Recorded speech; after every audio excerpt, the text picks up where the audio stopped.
Welcome to the Life Church. We're so glad you're here with us today. Each weekend, we have services at multiple locations in Memphis, Nashville, New York, Massachusetts, DC Metro, Chile, Italy, and South Africa, where you can be a part of worship, hear an encouraging message, and experience an environment that is welcoming and friendly. Find out more ways to get connected and what's coming up at church by following us on Instagram at The Life Church SA or by visiting thelifechurch.co.za. I want to share something with you before we start. See, in life you can be devoted to many things. And the one thing you must know about me is I'm passionate about rugby. And I'm passionate about rugby to the extent that I'm passionate about many different teams in rugby. And so the question really is, which team am I truly devoted to? And I want to share a few of those teams with you. These are teams I love in rugby. And so maybe some of you this morning, like me, are a fan of the Emirates Lions. And the Lions from Joburg, I like that. Some Lions fans. I don't think I'll get many claps for these, but this is part of my complexity. I also like and am somewhat devoted to the Ospreys from Wales. You see, a good laugh. Thanks. The Ospreys from Wales. They're a real team, by the way. And, one of the teams I'm passionate about. How's about this one? This is London Irish. London Irish is a team that used to play in Reading where we lived and was our home team, and so that I was passionate about. We cannot forget when we talk about rugby teams to talk about the mighty, thank you Sam, the mighty Vodacom Bulls, okay? So the Vodacom Bulls, come on.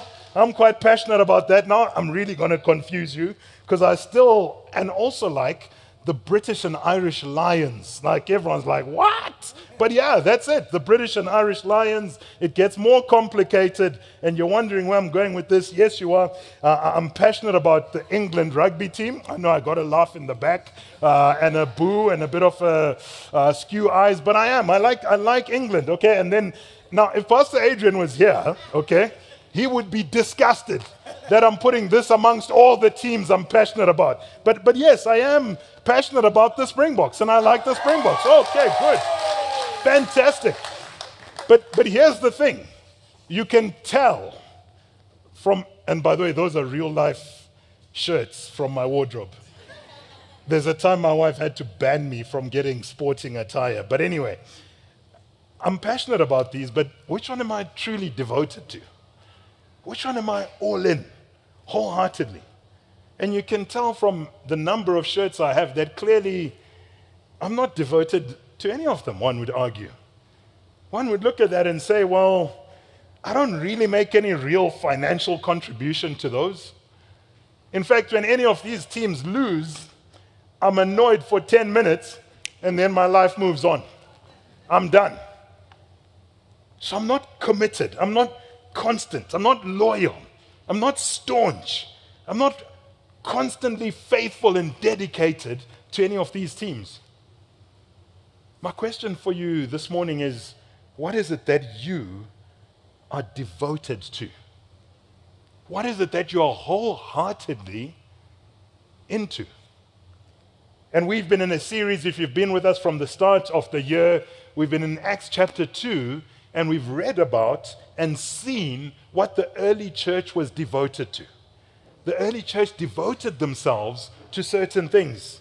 It was what shaped who they were. In fact, if you were around them, you'd probably look at them and you'd be able to see some of the characteristics of them that were the hallmark of who they were. You were able to see them and see what made up the main things that they do. And all of that was what they were about. Because they had decided, they'd made a decision to follow Jesus. And in following Jesus, part of that had meant that they were now devoted to a certain way of life and certain things that became inevitable consequences of what it meant to be aligned to and focused on and devoted to Jesus. And so we've been in Acts chapter 2 and verse 42 to 47, and it reads this. It says, and they, referring to the early church, and they devoted themselves They devoted. They gave themselves wholeheartedly. They gave themselves unreservedly. They gave themselves exclusively. They devoted themselves to the apostles' teaching and to the fellowship, to the breaking of bread and the prayers. And awe came upon every soul. And many wonders and signs were being done through the apostles. And all who believed were together and had all things in common. And they were selling their possessions and belongings and distributing the proceeds to all as any had need. And day by day, attending the temple together and breaking bread in their homes, they received their food with glad and generous hearts, praising God and having favor with all the people. And the Lord added to their number day by day those who are being saved. And so over the past 6 weeks or so, we've looked at different things that the early church was devoted to. We've looked at how they were devoted to prayer. We've looked at how they were devoted to the word and to fellowship. We've looked at how they were devoted to living in community. We've looked at all of these things of the early church. And this morning, we will conclude the series on devoted by looking at today's message, which is entitled Devoted to Our Treasure. Devoted to our treasure. Because they're devoted to all these things, and it was a generous sense of giving that they had. As they devoted themselves to the apostles' teaching and to prayer, something gripped the early church. So much so that it shaped their hearts and it shaped their minds to the extent that they were outrageous. They were outrageous, and it was outrageous in how they lavishly gave and how they were generous. And I do say it outrageous because, quite frankly, it was that. Can you picture today, Pastor Will is talking and there's a QR code there for how you can give and so on, but these guys were on a different level. These guys were selling their possessions and their belongings. It would be like Pastor Will saying, you can scan the QR code or you can come and hand in your title deeds for your houses here. It was outrageous. They were selling their possessions. What caused them to believe that this was the right thing to do? What was it that so inspired them to live in this way? And it truly was as though they had attended a service at the Life Church when Pastor Will was about to speak, and he said this. And Pastor Will said, we give, what did he say? We give generously to invest in changed lives. It's almost as though this was not just a head knowledge, but a heart knowledge. There was a heart response in terms of believing why we give. And they gave outrageously and lavishly to invest in changed lives. But what could it have been that the apostles were teaching, because they're devoted to the apostles' teaching, but what could it have been that the apostles were teaching that caused them to have this understanding that it was right to give so extravagantly and so generously? And that's what I want to do this morning. I want to look at some of the things that Jesus taught about money and possessions that shaped what the apostles taught, that shaped what the early church believed in terms of their money and their possessions. Because if we understand that, it might give us a picture as to how we got to this part where people were giving away their land, were giving away their homes and selling their possessions and coming and saying, hey, I want to make a difference to the purposes of God. See, Jesus spoke a lot about money and possessions. In fact, about 16 of the close to 40 of Jesus' parables mention money or possessions. I counted them. I probably missed one or two, so it could be a few more. But that's a lot of times to talk about money and possessions. So why did Jesus do this? I'll give you the first clue. He certainly didn't do this because he needed the money. Jesus didn't need anything. So why was he talking so much about money?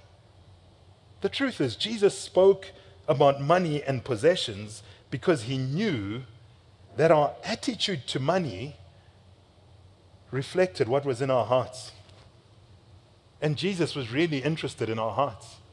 But he knew that the two were inextricably linked. That money and our hearts have this strong link, that our attitude to money reflects really what's in our hearts. Jesus knew that. And so him talking about such a touchy topic, and it is touchy. Why? Because it reflects your heart. And when it comes to money, there's no halfway houses, as we'll see as we go through Scripture. There's none of this, yeah, I'm a bit of both, we're cool. No. Actually, the truth about money is this. You will either worship money or you'll worship with your money. You'll either worship your money or you'll worship with your money. That's the reality. There's no halfway house. And where do we get that? How am I able to say such a strong statement? I'll tell you, Jesus said it even stronger. And he said it this way. If we turn to Matthew chapter 6 and verse 24, he says this. Jesus said, no one can serve two masters, for either he will hate the one and love the other, or he will be devoted to the one and despise the other. You cannot. It is impossible to serve God and money. Whew, that's strong. See, God desires our devotion. And he knows that will come face to face with the temptations of what money and possessions and wealth and all of that brings. And money itself, let's be clear, is neutral. Money is neutral. But it's our attachment to it and our worship of money that leads us into sin and that leads us into this endless pursuit of things that will never satisfy. And it's that God's trying to deal with. That's what he's trying to get to, is our heart on it. I heard Pastor Adrian, he was speaking in Memphis this week at the Make Room series in Memphis. It was absolutely awesome, but he was opening the session and he quoted a verse, and then he said what he likes to do sometimes is look at these verses that we quote, but actually then read what comes before the verse. And I thought, oh man, that's pretty cool. I was preparing this at the time, and as I was reading this verse, I thought, yeah, let's go back and look and see what's said before this verse. Because this is such a powerful and strong verse, but what comes before it? How did we get here? So let's backtrack a little bit, still in Matthew chapter 6 to verse 19. And let's start then. Let's hear what Jesus is saying. And remember, what we're doing here is we're trying to understand, what did Jesus teach about money that caused the church to be so outrageous in their giving? Okay? Matthew chapter 6 and verse 19. Do not lay up treasures on earth, where moth and rust destroy and where thieves break in and steal. But lay up for yourselves treasures in heaven, where neither moth nor rust destroys and where thieves do not break in and steal. For where your treasure is, there your heart will be also. The eye is the lamp of the body, so if your eye is healthy, your whole body will be full of light. But if your eye is bad, your whole body will be full of darkness. If then the light in you is darkness, how great is the darkness? Then you can almost put therefore. After having said these things about understanding our treasure, therefore, God is saying, Jesus was saying, in light of that, you cannot possibly serve two masters. You can't. Money is so significant for us simply because we exchange it for what we value. Money represents what we value. It's an exchange for the things that are important to us.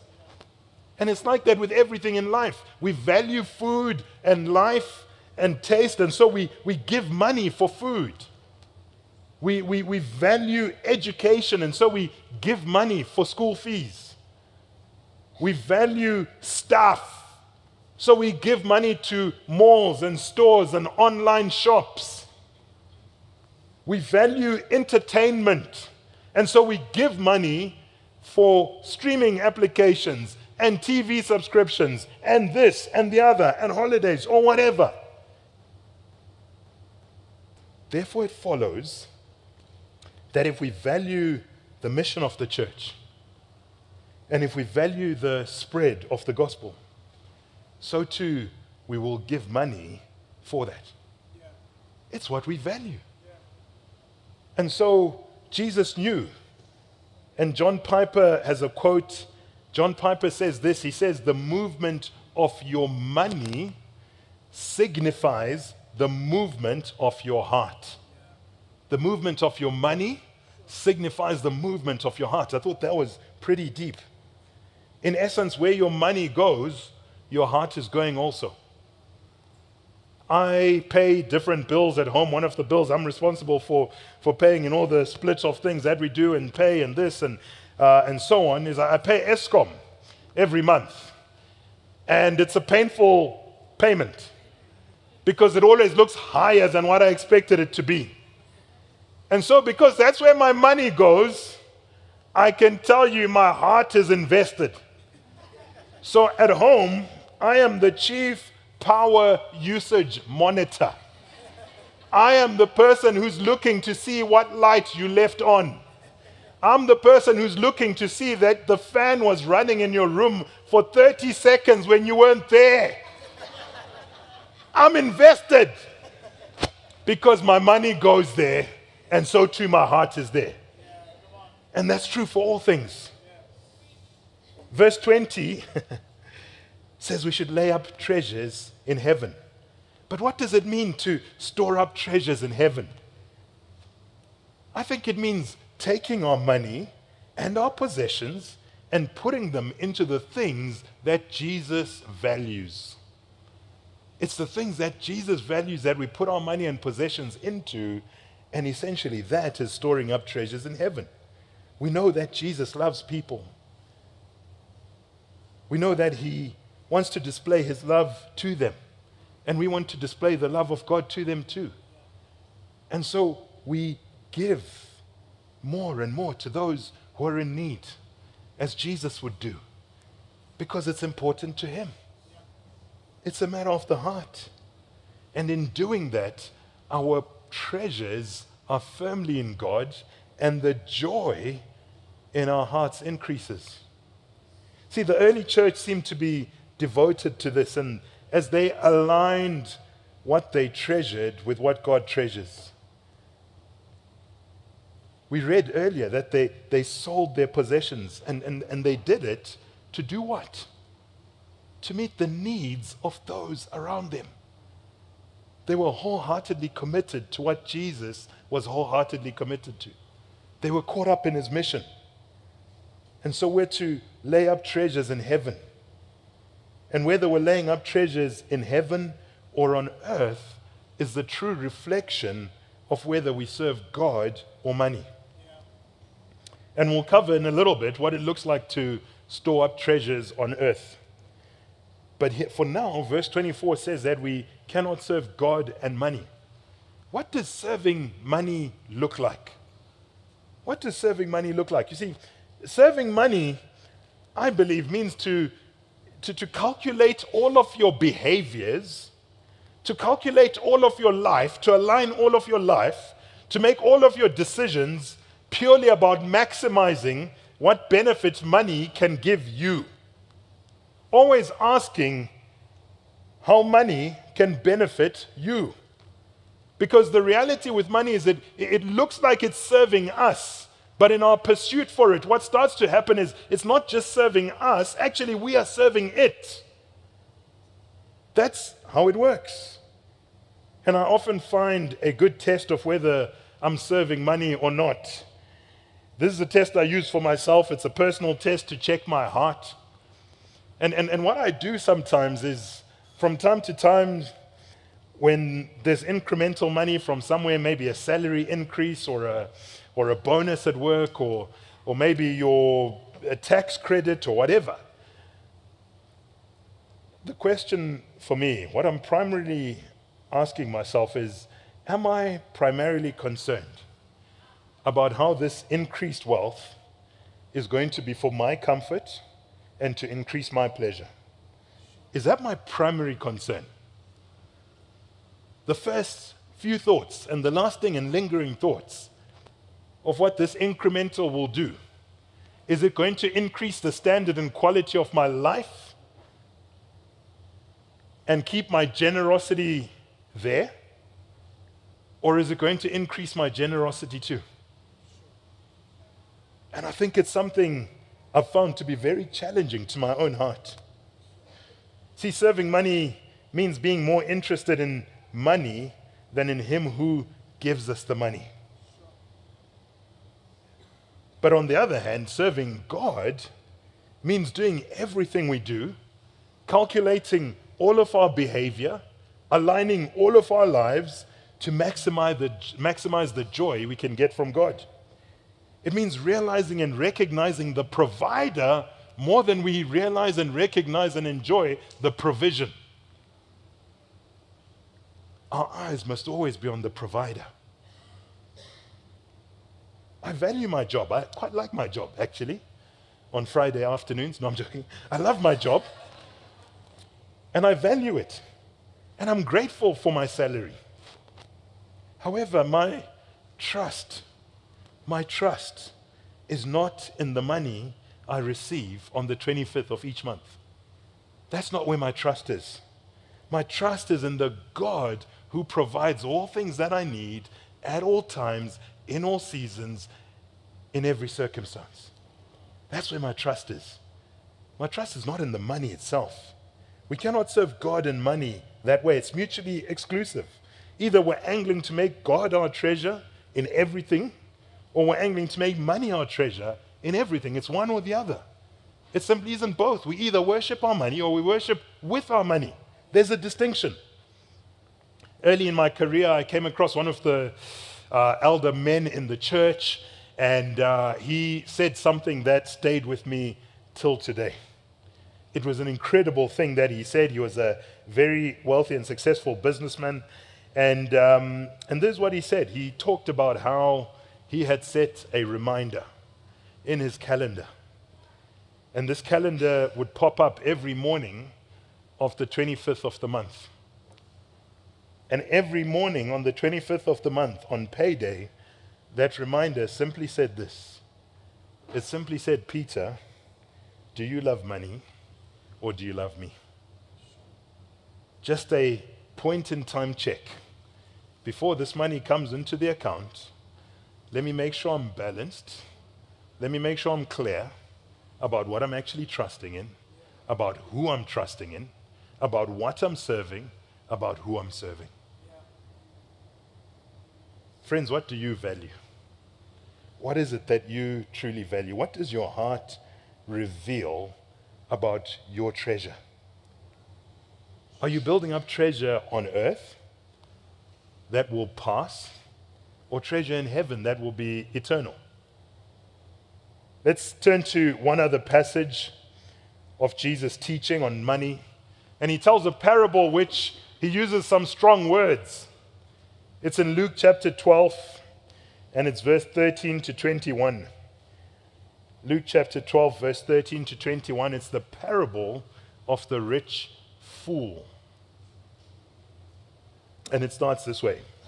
Someone in the crowd said to him, Teacher, they say to Jesus, Teacher, tell my brother to divide the inheritance with me. But he said to him, Man, who made me a judge or arbitrator over you?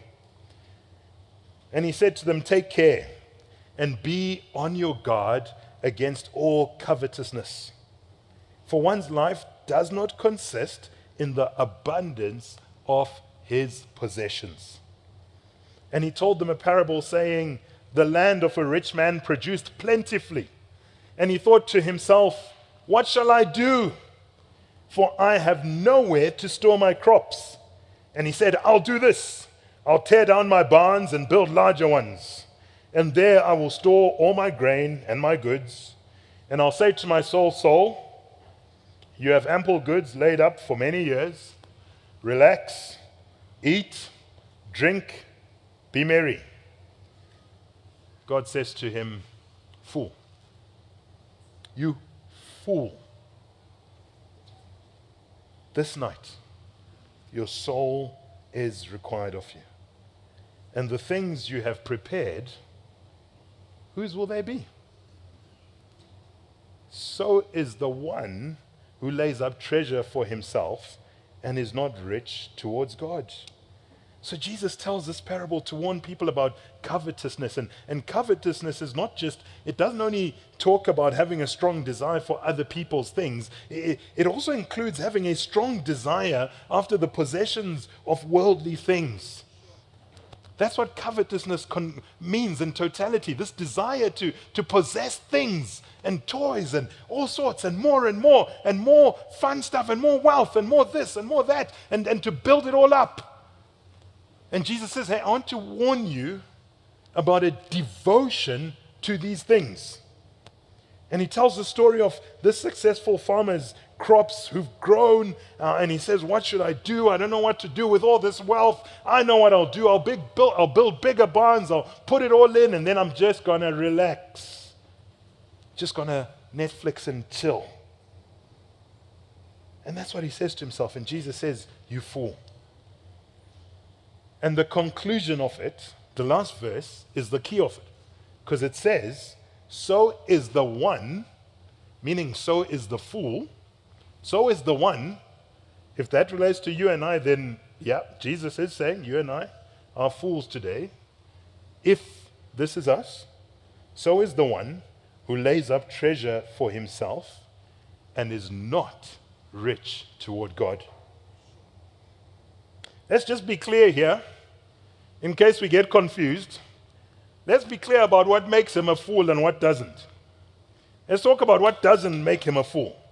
You see, it's not a bad thing at all that his land produced plentiful. That's not a bad thing, because God blesses us. It's a good thing when your business prospers. It's a good thing when you work hard at work and you're given a promotion and a salary increase. That is a good thing. It's a good thing when your savings and your investments grow and you earn interest from them and you manage your money well. That's not the evil being spoken about here. He's not called a fool for being a productive farmer, because the reality is God gives us and he blesses us with gifts for us to create wealth. He enables that. He opens opportunities for us to do that. In fact, if you're in work and you're one of those kind of, I'll do the bare minimum and I'll just clock in and clock out, that is not what God intended for you. God intends that you work as unto the Lord and not unto man, that you be productive with everything that he's given you, so that you will be successful and be a blessing to many. So actually being productive was not what this guy was called a fool for. In fact, the reality is that we don't read that, but chances are he had probably worked hard to get that bountiful blessing anyway, that kind of, because his crops didn't just grow. He probably worked hard, and God blessed him. That's not why he's a fool. Why then is this man called a fool? Why does God refer to him as a fool? Because that's the punchline. Well, it's simple. He was a fool because of the way he used the increase of his riches. The way he used the increase of his riches gave no indication of storing up riches in heaven. It gave every indication of him choosing to value and put his trust in something that was ultimately going to perish, spoil, and fade. That's why he's a fool. Because he's putting his trust and his value and his treasure in something that will not last. It's okay to build bigger barns if you're storing the grain for a use that shows God is your treasure. But that's not what the farmer is doing. He's basically trusting and putting his faith and his treasure, and he's valuing, the thing he's actually valuing is entertainment, relaxation, right? So let me just rest. That's what he's valuing. And God's saying, no, that's why you're a fool. Because what you're treasuring in will perish. It will fade. It will not last. And on the one hand, you can look at it and say, but I'm still scratching my head a bit, because it doesn't sound like a bad plan. Put stuff away, then live off it and enjoy. Like, it's not really a bad plan. And on the one hand, you could argue, yeah, maybe not. Well, there's nothing wrong with doing what this fool did if the following things apply. There's nothing wrong with it if you have no understanding that Jesus has saved you from your sin and death and given you life to live a life that brings glory to Him. There's nothing wrong with doing what He did if you believe that this life is all there is to it. There's nothing wrong with doing what you did if you don't understand that Jesus, and only Jesus, can satisfy you and be your eternal joy.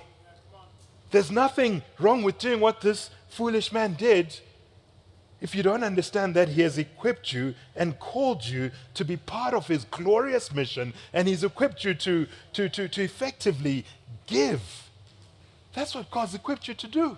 So if you don't understand all of that, then yeah, maybe it's okay to just stock up stuff and just live for yourself, for your own pleasures, increase your comforts.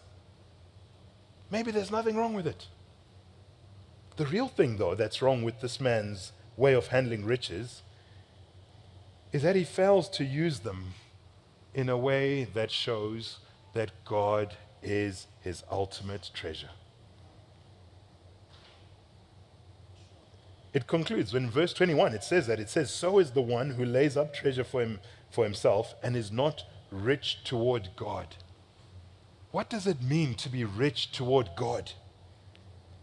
And I think the meaning is plain, and it's because it's a contrast. It's effectively the opposite of laying up earthly treasure for yourself. So there's being rich to God and there's laying up earthly treasure for yourself. So being rich to God is the opposite of treating yourself as though you were created solely for earthly pleasure. That's not why you were created. And so being rich in God is the opposite to that. Being rich toward God is the opposite of acting as if this life is all there is, and therefore life consists only in the abundance of your possessions. It's the opposite of believing that whoever dies with the most toys wins. He simply doesn't. Being rich toward God is the opposite of finding your security in your money and your possessions. Our security is not in our money and possessions. Whether we have or whether we don't have, our God is faithful and will care for us. It's not about the provision, but it's about the provider. That's who we put our trust in. And so, to put it into positive terms, being rich toward God is having a heart that's drawn toward God and understands that God is our ultimate and, get this, our imperishable joy. He's our imperishable joy. Being rich toward God is knowing that God alone, only God, is our security and joy. Knowing that God is generous and withholds nothing from those He loves. Being rich towards God is having an attitude that means that we use our earthly riches to show how much we value what God values. And this is what the prosperous farmer failed to do. It's what he failed to recognize. The issue really isn't that the man's fields prospered. The issue is that God was not his supreme treasure. If God had been his treasure, what would it have been? I don't know. In his context, it could have been different. But maybe you'd have said something like this, that God, all of this is yours. You have made my fields prosper. Show me how to express all of my riches and my treasure in things that you value. Show me how I grow my business so that I can employ other people. Show me how I become more prosperous and more wealthy so that I can create opportunities for more people, so that I can give to more people, so that I can finance and fund the work of your mission. That's being big-hearted toward God. That's being rich towards God.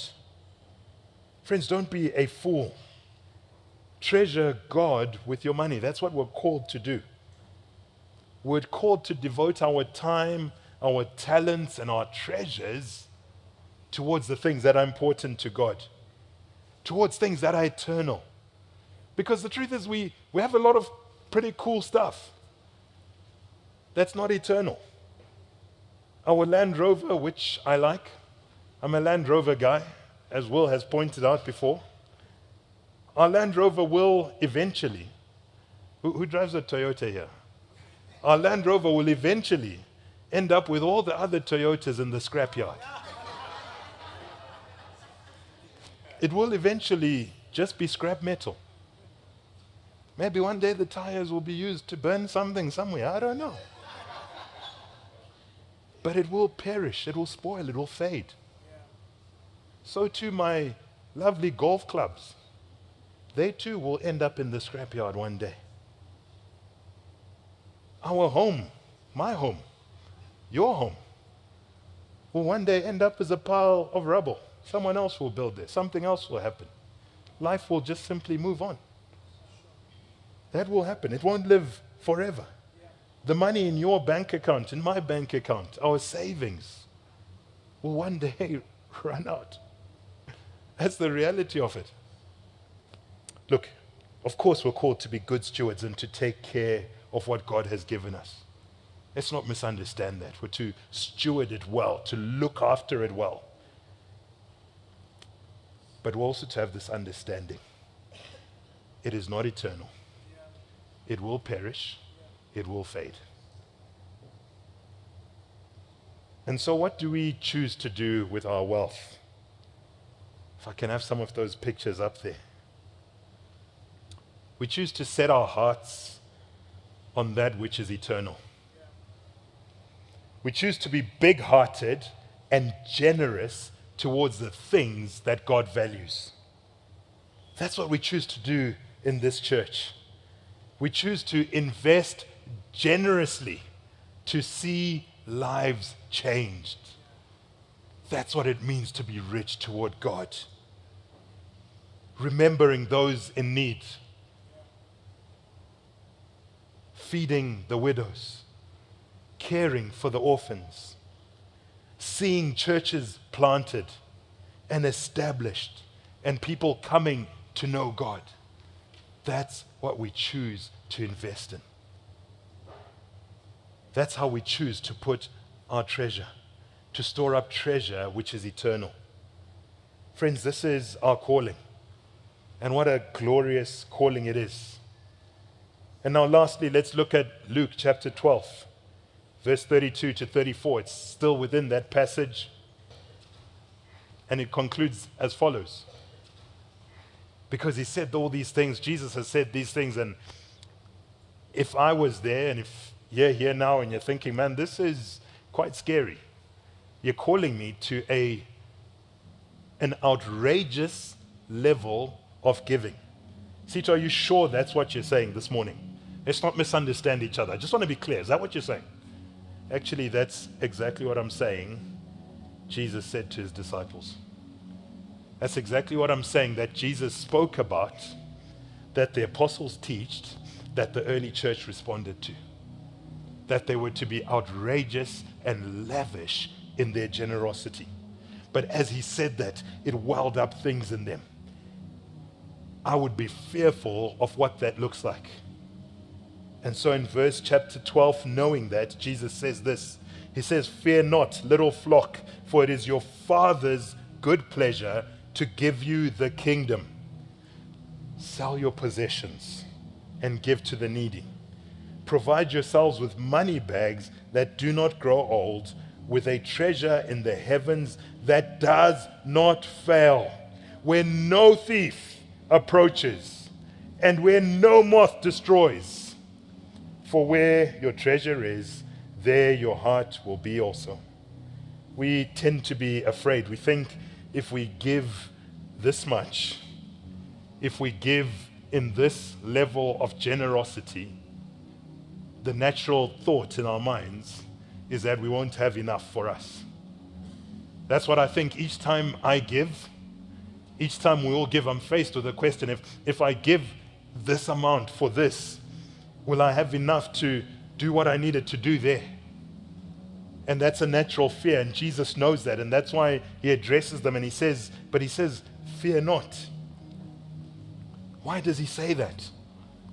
Well, he says, fear not, little flock. Little flock. He calls his listeners, his disciples, he calls us today little flock, and he calls us a flock. So what does that make him? It makes him our good shepherd. Shepherds know everything that their sheep require. The good shepherd loves us. The good shepherd leads us.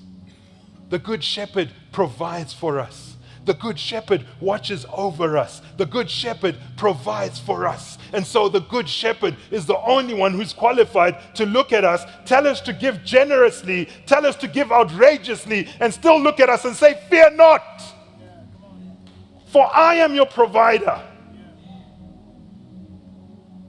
Be generous, because there is no way on earth that you can outgive me. You cannot outgive God. Your generosity can never outweigh God's generosity. And so he says, I'm your shepherd. Little flock, fear not. But in verse 32, it also says it's our Father's good pleasure. He's a father. Fathers take incredible care in how they provide for their children. Even I, as an imperfect father, faulty as I am as a father, have this pleasure in providing for my kids. What more the good and perfect father for his children? What more pleasure, what greater pleasure does he have than providing for us? God is all that for us, church. So it is a high calling to give generously and lavishly, but it's not one we need to be fearful of. We need not be afraid. So perhaps the early church had more than just a head knowledge of these things.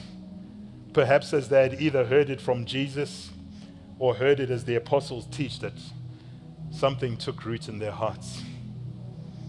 And they said, man, I believe that.